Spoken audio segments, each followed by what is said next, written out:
Hello everyone, welcome back to the channel. और आज हम बहुत ही इंटरेस्टिंग लिटरेरी डिवाइस को डिस्कस करने वाले हैं जिसका नाम है पर्सोनिफिकेशन। तो पर्सोनिफिकेशन, जब कोई राइटर किसी चीज़ को इंसानों जैसा बिहेव कराता है तो उसे पर्सोनिफिकेशन कहा जाता है। चलो एक बेसिक सी हम डेफिनेशन इसकी देख लेते हैं। Personification is a literary device in which human qualities are given to non-living things, animals or abstract ideas।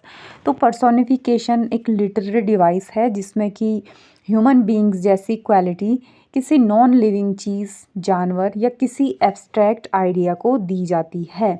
तो जब किसी चीज़ से इंसानों जैसा बिहेव कराया जाता है तो उसे बोला जाता है वहाँ पे पर्सोनिफिकेशन।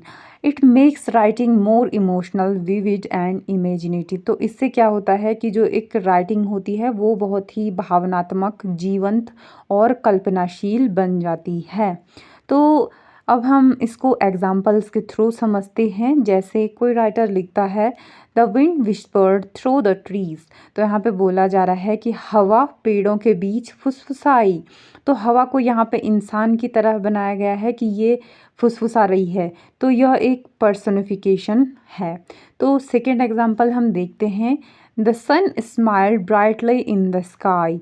सूरज आसमान में चमकते हुए मुस्कुराया। अब देखो, वैसे सूरज मुस्कुराता है नहीं ना, बट यहाँ पे क्या, यहाँ पे ऐसा दिखाया गया है कि सूरज जो है, जो सन है, वो ह्यूमन बीइंग्स की तरफ बिहेव कर रहा है, वो मुस्कुरा रहा है, तो उसे ह्यूमन एक्शन दिया है। तो इसी चीज़ को बोलते हैं पर्सोनिफिकेशन। तो अगर अभी भी समझ में नहीं आया तो और एग्जांपल देखते हैं। जैसे हो गया time waits for no one. तो समय किसी का भी इंतज़ार नहीं करता है।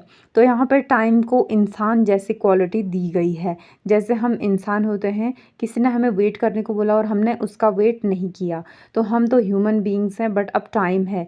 तो टाइम, सच में समय कभी नहीं रुकता है। तो यहाँ पे बोला गया है कि time waits for no one, समय किसी का इंतज़ार नहीं करता है। तो यहाँ पे जो टाइम है उसको भी एक ह्यूमन बीइंग जैसी क्वालिटी दी गई है। तो अब ये क्वेश्चन आता है कि वाई राइटर्स यूज़ पर्सोनिफिकेशन। तो राइटर्स क्यों यूज़ करते हैं अपनी राइटिंग में पर्सोनिफिकेशन का। तो जो पर्सोनिफिकेशन होता है वो जो एक सीन होता है कहीं पे भी, जैसे किसी राइटर ने कुछ लिखा हुआ है तो वो वहाँ पे अगर इस एक पर्सोनिफिकेशन को यूज़ कर ले तो जो वहाँ पे सीन होता है वो और भी ज़्यादा अलाइव लगता है, बहुत ही जीवंत बना देता है उस सीन को पर्सोनिफिकेशन। और जो एक इमोशनल कनेक्शन होता है, एक इमोशनल कनेक्शन बढ़ा देता है पर्सोनिफिकेशन, इसीलिए यूज़ किया जाता है। और कहीं ना कहीं एक साधारण आइडियाज़ को गहराई देने के लिए भी यूज़ किया जाता है। तो बस इतना सा था पर्सोनिफिकेशन। तो अगर आपको भी समझ में नहीं आए तो बस इतना समझ लो कि कोई नॉन लिविंग चीज़ है, उसको इंसानों वाला एक्शन दे दिया, तो इसी चीज़ को बोला जाता है पर्सोनिफिकेशन। जैसे किसी नॉन लिविंग चीज़ को बोल दिया मुस्कुरा रही है, या रो रही है, या नाच रहा है, चिल्ला रहा है, फुसफुसा रहा है, और भी बहुत सारे वर्ड्स हैं। तो ये सब चीज़ें आ जाती है पर्सोनिफिकेशन में। तो फ्रेंड्स, पर्सोनिफिकेशन एक बहुत शक्तिशाली लिटरेरी डिवाइस है, बहुत पावरफुल है, जो कि एक सिंपल सा जो सेंटेंस है उसको भी बहुत ही ब्यूटीफुल बना देती है और मीनिंगफुल बना देती है विद डीप इमोशन के साथ।